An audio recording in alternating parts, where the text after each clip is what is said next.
MrBeast, don't come at me. I actually never seen a MrBeast video. I never believed I actually had a chance to win. I will not take a bribe. It was fun. It was a good experience. I walked away and said, I'm never gonna do this again. I'm definitely gonna do it again. I am an academic, so I do love reading, but I love my for funsy reading as well. These are my track rings. Ooh. I'm gonna walk away from this show with a great experience, a lot of new friends, and the 100K. It's kind of like, who wouldn't take it? Yeah.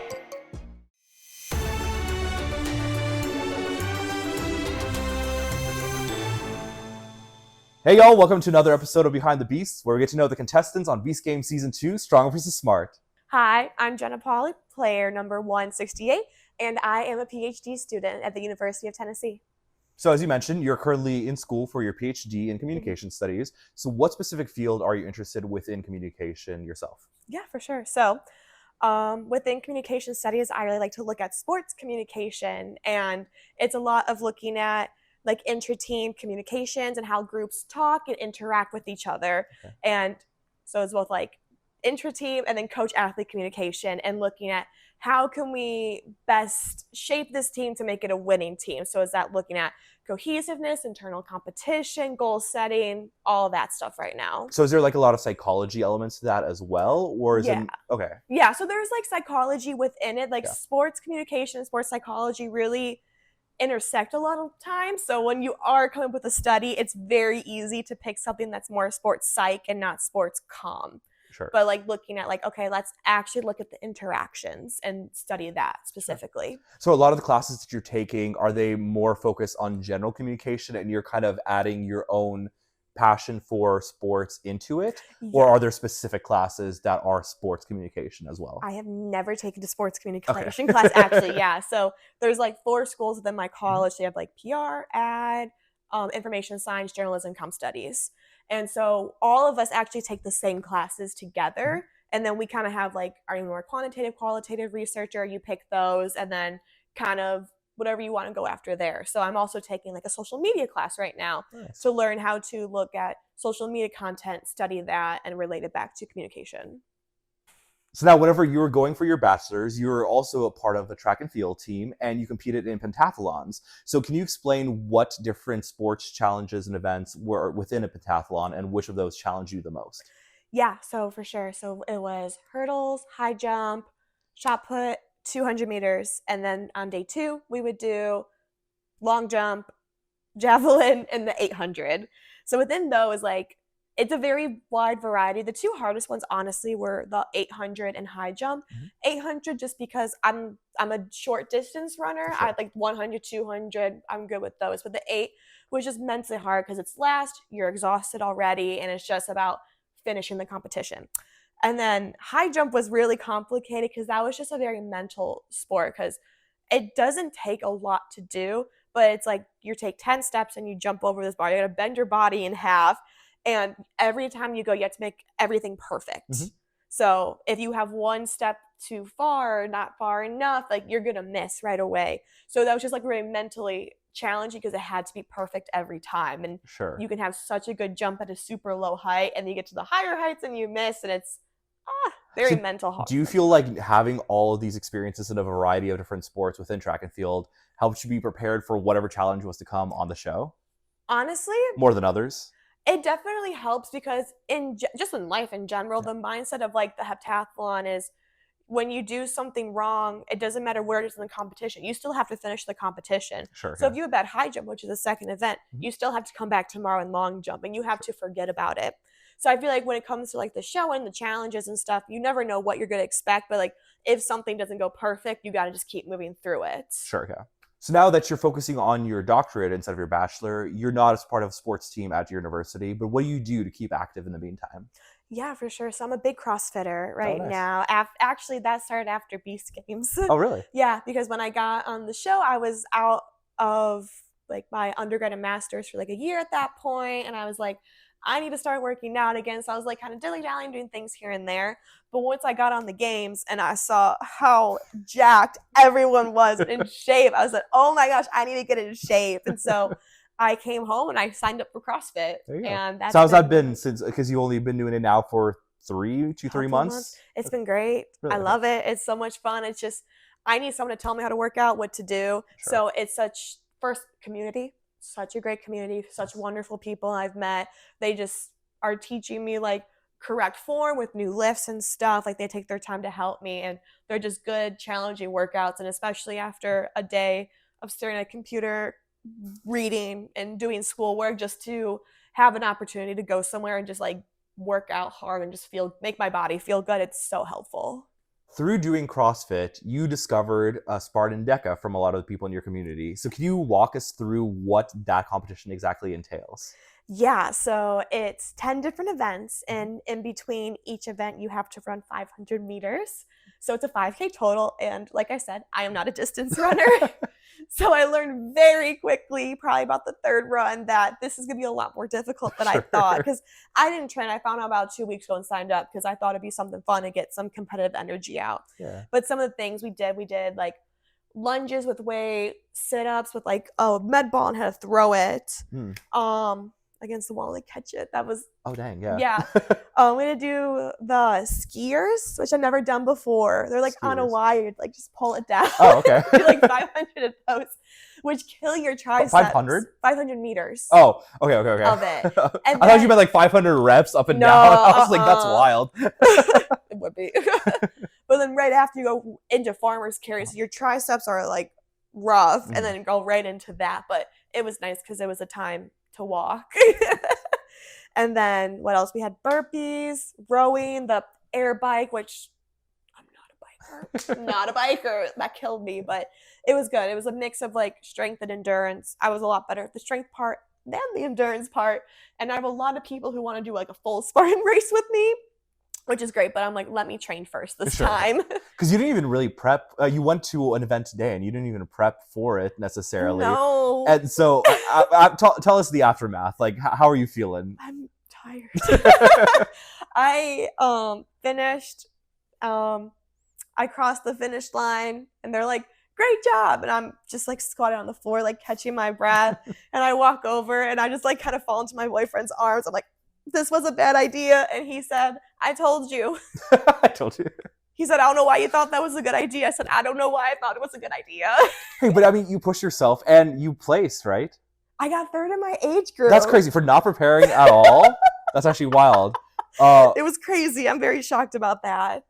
I was just, the average they said was 50 minutes. I'm not sure if that's men or women's or both, but I got 52. Hey, there you go. So that's a win. I'm like, if I can shave like 30 seconds off my run, it's 2.5 minutes right there. And literally, you just have to prepare for like a few weeks leading up to it next time. Yeah, like if I can just do a little bit of running, because I ran like 2 miles last week. And I'm like, oh, she can run. Even though this was a 5K and it was 3 miles. But it was fun. It was a good experience. I walked away and said, I'm never going to do this again. I'm definitely going to do it again. Oh, it seems fun. You heard it here. As someone who is like intimidated by what I saw on your story, it actually seems really fun. So. It was good. It was a great environment in general. Like all the staff were like, come on, you got this. Like very motivational. When you finish, they're like, get out of here. Like go run. I'm like, it's the last thing I want to do. But the last thing I had to do was burpee. So you had to do a burpee with a 20-pound, like it's kind of like a tube weight. And so you do the burpee, you have to lift it up over your head. Dang. And so that one extra motion really just killed me. But the volunteer that was like counting your reps, because there's people at every station like watching you. So if you don't do something right, they add time on. Sure. And I was moving and I got to 10. We had to do 20. And I was like, I took a breath. She's like, keep going. And I said, yes, ma'am. Yes, ma'am. She's like, don't lose your pace. Keep going. But like, it wasn't like a nice one. It was like, go. And I was like, I needed that though. Like it was a lot, but I needed that. Hey, that's nice for like a volunteer to like put the time and like actually care about the event that they're working as well. It was nice because as we ran, they were like all cheering us on too and stuff. And like even strangers, like I was really struggling on the second to last stage. You had to like push and pull this, like, I don't know, this thing on wheels. And it was hard because you ran so much, your legs are so tired. Yeah. And I'm like dying. The guy's like, keep going, because he was counting for me and this person next to me, and the person's like wiping the floor with me. And this woman's like, come on, queen, you got it. And I was like, thanks, queen, I'll go. Like just a stranger cheering me on too. Like I said, the community is so great. Love that. So no, DEKA seems to be all about like earning your mark. So they count every second, they count every single rep. So do you find that kind of intimidating and exhausting, or is it in a way motivating? To me, that's Okay. motivating. Like, I prefer numbers. I like to know exactly how long I have to do something for, like Mhm. how many calories, how many rows, how many reps, all that stuff. Like, I like to have a number to get to. It's like you get halfway, you're like, okay, I'm halfway, or Nice. I only Yeah. have this many left. And like, to me, that's easier. Like, that's why I think running is more difficult for me, because it's 500 meters, but it's like I don't really know how fast I'm running, which is hard to know. Like, I could put it on my watch, but I You don't didn't like do that. constantly look at the watch. Yeah, Yeah. like I'm not like a runner like that to Yeah. like Yeah. know how to pace that well. Except like I paced workouts, but that's different than this. Yeah. And Yeah. but I think it's really helpful just knowing like exactly how much it is. And I like how they talk about like earning your mark and stuff. And with my medal they gave me, and they gave me like a third of it, because there's 2 other different types of Spartan races to do. Nice. So Yeah. they'll like you fill your medal when you do all 3 of them. So the reason I did it was for the headband, really. That was a joke. That was Well, that's cool. 766. Nice. I got to wear the headband, which I felt Is that cool. like when the event was created? No, that's so No. old. That would be so old. Never mind. No, Like, George Washington. It's like, all right, let's go. No, they give you, so if you need a penalty, they have the number. So like even people don't wear headbands, and like you need to have the headband on you. So if like you have a penalty, they'll write it down. But Oh, so that's just your number. yeah, like Okay. my number for the race. Cool. Never mind. Yeah, but it looked like no one got a penalty, which is Nice. good. So that's great. So I got the headbands. I was really excited. I got a t-shirt too, like of course. And then I got the medal. This one just is, so they have the fit, the mile, and the strong. Ooh. I don't really know which one this one was. She's I think team fit. strong. Kind of Strong. And then they have finisher on the back, and then they have the little Spartan. Oh, so that's cool. So this is okay. This was the fit. So it's a 5K, 10 zones. Nice. So they had the fit, and the race is the long one. I don't know what strong is, but I think I'd be good at it. So your goal is to complete that triage eventually? I feel like I kind of have to now. Like, that'd be kind of cool though. I can't just get one and not the other. So what are the other 2 events that you would need to still get? So the Spartan race, which there was one like 2 weeks ago in Nashville. I kind of wish I went to it, but that one, I think it's also just a 5K, but it's outside, and it's more like outside challenges. Okay. Like I think more like monkey bars type thing, rope climb, go under, jump over things, like obstacle course, I would say. Nice. I don't know what the strong is though. So something about me, I am an academic, so I do love reading, but I love my for funsy reading as well. So this is my bookshelf. I'm actually a Kindle girl now, but so I know controversial, but I have my Hunger Games series here. We love Hunger Games. I was a Hunger Game kid for sure. Team PETA, if you're Team Gale, we need to talk, because you have bad taste in men then. Yes, he's hot. I get it. And then this shelf, I call it my book talk. Oh, nice. Okay, one, just because these are very popular books, but they're good. And then I used to subscribe to Book of the Month. So these are all my Book of the Month books. And that's actually got me back into reading. And then I have a couple more of my academic books here. And then along with just some extra that didn't really fit anywhere else. And then my little self-help books, I guess, that are just fun to read. So like, what's your go-to genre between all of these? Because it goes from like fiction, like competition, preparing you for Beast Games itself, into like more fantasy than self-help. Like what's your go-to? I love a good thriller. A good murder mystery is definitely my favorite. Like these are very like, if you know these books, but I love a thriller more than anything. To show off a little bit, these are my track rings. So what events are these from? Okay, so this one, I actually love this one because I got to design it even for fun. So this one was my heptathlon and long jump first place at conference. Nice. Yeah. They have it on the side. They also have a little JP because they call me JP in track. Cool. And then this one was actually, I got the heptathlon winning and a team won. Our team won that year. We also won this one that's, I don't know what year this is from actually, but this is also another team one, I'm pretty sure. 2022? 2022, I think it says it on there, yeah. Yeah, this was a team one, and I also won the heptathlon, and then this one was for the heptathlon and high jump. That was the first time I ever placed in, the only time I've ever podiumed for high jump is when I won. Nice. So very exciting, very fun. But like I said, the heptathlon, pentathlon were my two like big events, and I love this. This is my school record trophy. So it's like, yeah, really hard to see. But I broke it was like a 32-year record at my school for the pentathlon. I got 3,800 points on the dot, which if you are a track person, you know it's very hard to get on the dot. So it's very satisfying. And a fun fact is that was the worst I high jumped in probably 3 years when I broke this record. That's crazy. But yeah. But so you just like absolutely dominated the other events? Yeah. So shot put's right after high jump, and I was so mad about the way I high jumped. I threw the shot like a meter PR. Dang. So yeah, really fun stuff. And then I have my little, I like this too. Our senior day, they have our little like just memories of track. So a little bit of me and my coach and my friends and stuff. Just a big part of who I am and what drives all my research now. So now we met on Beast Games, and I was wondering what motivated you to apply for it in the first spot. Was it kind of like the competition? Was it to prove yourself? Was it for the spotlight? Maybe get some TV time? Yeah, let's hear about it. MrBeast, don't come at me. But I actually never seen a MrBeast video.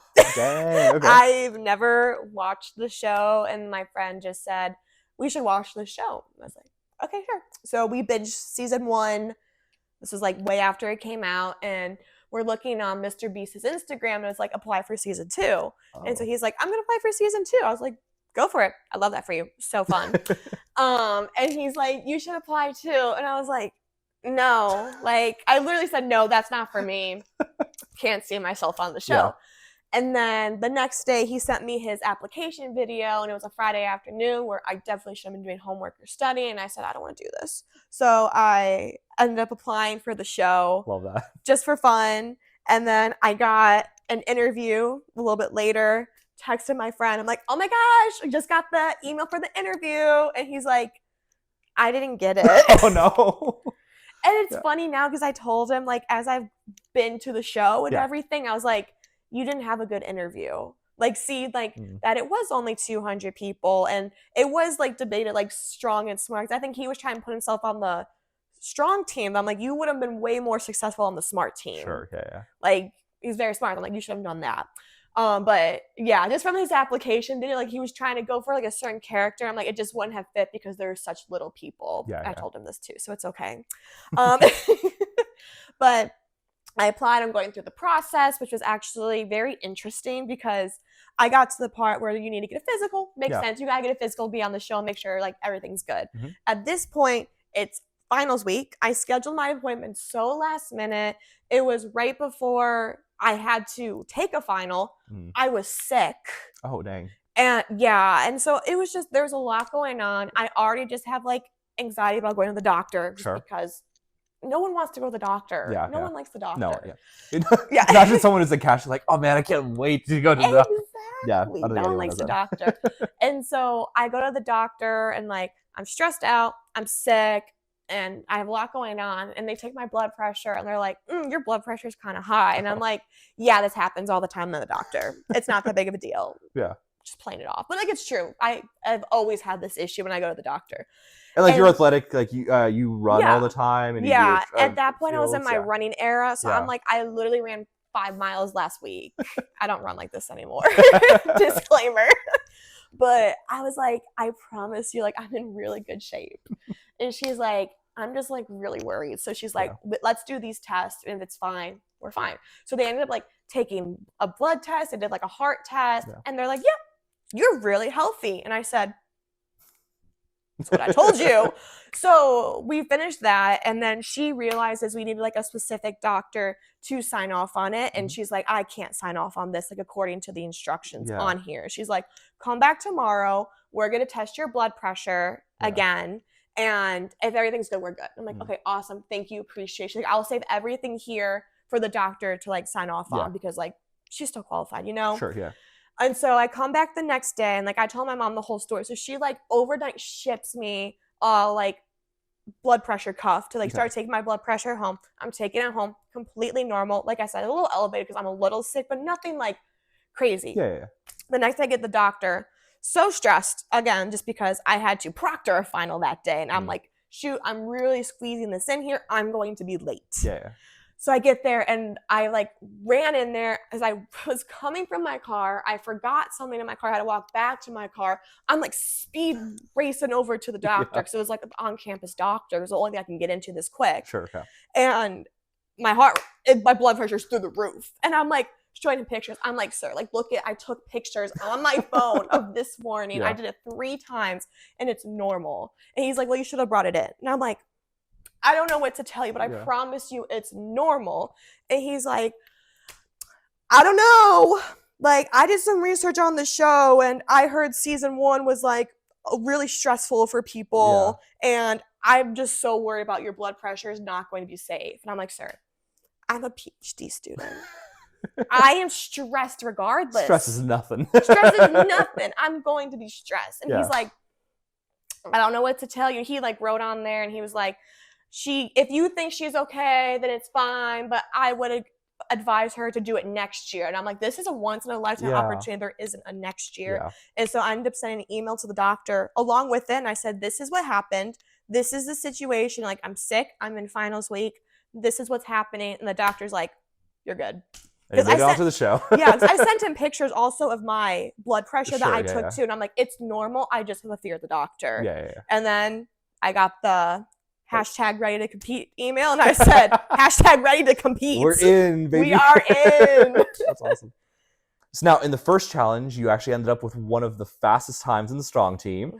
And that led to the opportunity to take a self-elimination bribe. And you walked away with $100,000. So now looking back on it now, knowing about some rumors that you heard in the group chats, are you still happy with the decision that you made? 100%. Nice. It's like, I obviously, like, everything's a rumor. I don't know what's true, what's not true. We'll find out later. But I know in that moment, I was kind of ready to go home in a way. Because I was at the point, I was like, okay, I made it through the first challenge. I never believed I actually had a chance to win. Not because of my ability, but I know people here are really competitive. I'm very competitive, but like, I almost would have felt guilty winning for the fact that I just applied on a whim. Like, I wasn't really trying to be here. And she still won $100K. So it's like... And so I'm like, you know what? This is a great opportunity. Like, I watched season 1. I was like strategizing what to do. And it's like, it was kind of a joke, but I remember in the application, it's like, what's your number? I will not take a bribe. Because I was so close. I'm like, I'm just going to get on the show. But like, in the back of my head, I'm kind of like, if they offer me like $70,000, it's kind of hard not to take that. It's like, I'm a grad student. Like, I've been living with very little money my entire life. Like, like college life. Like, it's been just getting by. You know how it is. So like, I had that opportunity. I'm standing there, and when they said, you can take it, it's going to be like the fastest people in the challenge. And I said, ooh, I did that kind of fast. But also it's like, if I don't take it, nothing's going to happen. And so I'm like, do I want to try to go further? Do I want to? But I'm like, I'm okay if I go home. I'm okay if I lose this challenge and go home. Like, I'm not going to be that upset. Like, of course, I'd love to keep competing, but I wouldn't be that upset. So I'm like, what's the harm of trying to take this bribe? And as they're going through and people are like stepping in, I'm kind of like looking, I'm like, okay, I finished right after this person. And also like looking at statistics, I'm a girl. The chances of a girl getting this, I knew were slim to none. Because like, I can only see half the people. Because it's the fastest, strongest period, not let's take 2 girls, 2 guys. And I ended up being the only girl on the strong team getting this bribe. It was me and 4 guys.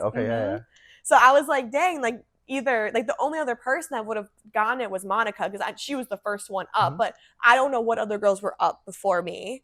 But I think Aspen also mentioned that I think she saw she was before you, but she didn't take the money because she wanted to continue competing. So like from where I was sitting or standing, I guess, when I came up and looked around, I didn't see like any other girls, but I was like, it's kind of funny. I was right behind the pile of money. So I couldn't see anyone in front of me. From my perspective, I was like, I'm one of the first people up. And especially when one of the other people got called, and I'm like, I know I finished right after him because he was right next to me. Because I remember climbing up the pole and I saw him. I'm like, he's on climb and go.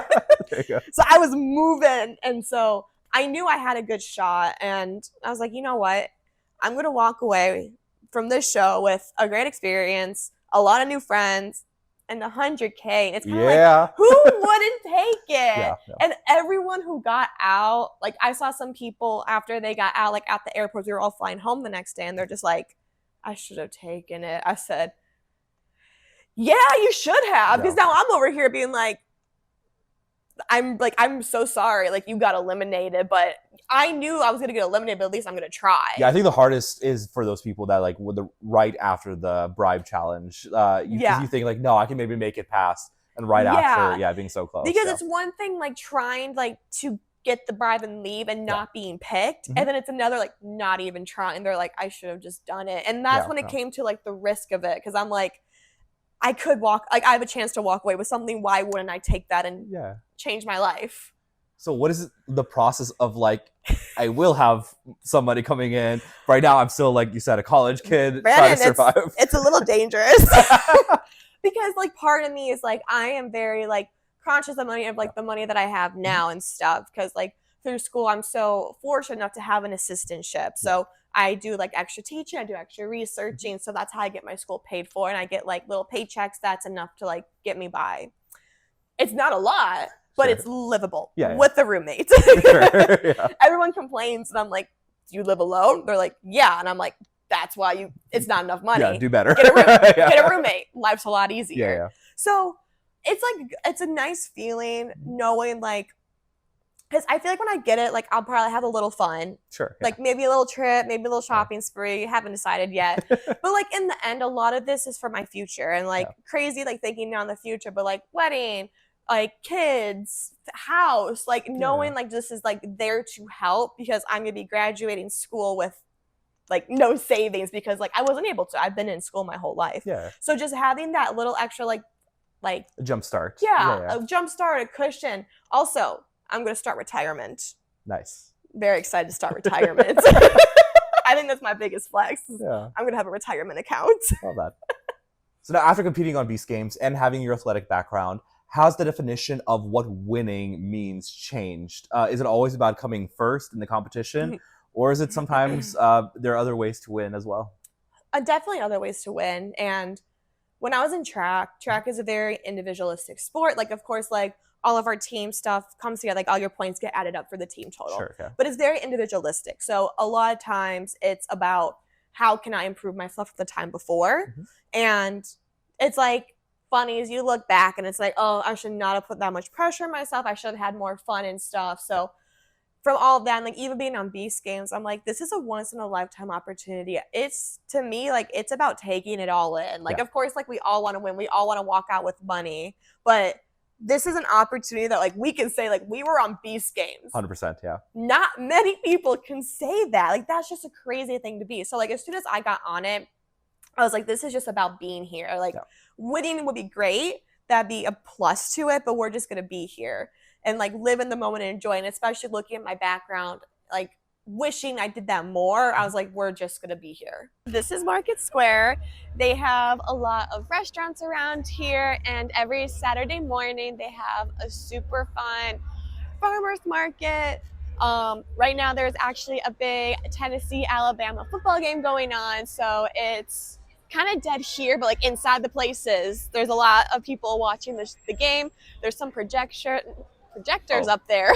I guess it's kind of hidden from here. Yeah, I guess we walked right past it, but they have people watching on the rooftop. And I love Market Square also, they always decorate for the holidays. So right now it's spooky season, so we have all our ghosties around, and actually in the winter they put an ice rink in the middle of it. Oh wait, that's so cool. Yeah, it was super fun. I went last year, and the issue is it doesn't get that cold here. Oh, sure. So it's like very like sleety ice. Yeah, it was like also like you dress to like ice skate, but then you're ice skating, you're getting all sweaty. Oh, sure. But it's super fun. So this is where a lot of things happen. Do you know here in Knoxville? Do you know the history behind whatever these are? I actually have no idea. I Let's haven't figure it lived out. here long enough. It's the Market House bell. Okay. It used to be hung in the tower of City Hall. Okay. Yeah. And then here we got some Ann Dallas Dudley. We got some women over here. The woman suffragette movement. Yes. Yeah. They decorate this actually during like Women's Month. Oh, nice. That's cute. Yeah, it was really sweet. But yeah, they do a lot of different events down here. They do like jazz on Wednesdays, like I said, farmers markets. They have like a big spider over there too. That's fun. Oh yeah, right on top. Yeah, just like cute little walking paths. Yeah, this is Market Square in Knoxville, Tennessee. All right, so this is Gay Street in downtown Knoxville. My favorite thing is probably the sign because it's so beautiful. But there's just a lot going on. It's very lively. There's some great people here. Very fun people. I love the South because people here I think are so much nicer than the North. But just some fun places, some very nice coffee shops down here. There's a karaoke bar, very fun. Everyone loves some karaoke, Knox Box. But yeah, it's very lively. There's an ice cream place up there that always has lines out the door called Cruise Farms, very special in Knoxville. And yeah, really fun place to be. All right, and now to finish things off, are you ready for some rapid fire questions? I'm locked in. Let's do it. What's the workout that always humbles you no matter how fit you are? The air bike, the bike. I can't do it. Could imagine so. Now, what's your pre-competition pump-up song? Turn my swag on my soldier boy. Ooh, okay. Mm-hmm. Can you sing a bit? Turn my swag on. Yeah. Hey, get money. There you go. And she got that money. I got that she money. Was manifesting. Sorry to put you on the spot for that. Crazy. They made me do that in one of my interviews at these games. Yes, they made me sing. They said, "Can you sing it?" And I'm like, I'm losing my voice.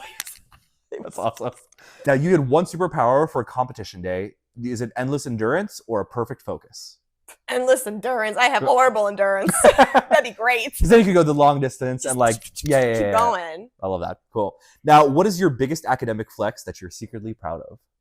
That I got into PhD school. That's honestly so cool. I didn't think I was going to get in. Really? Why not?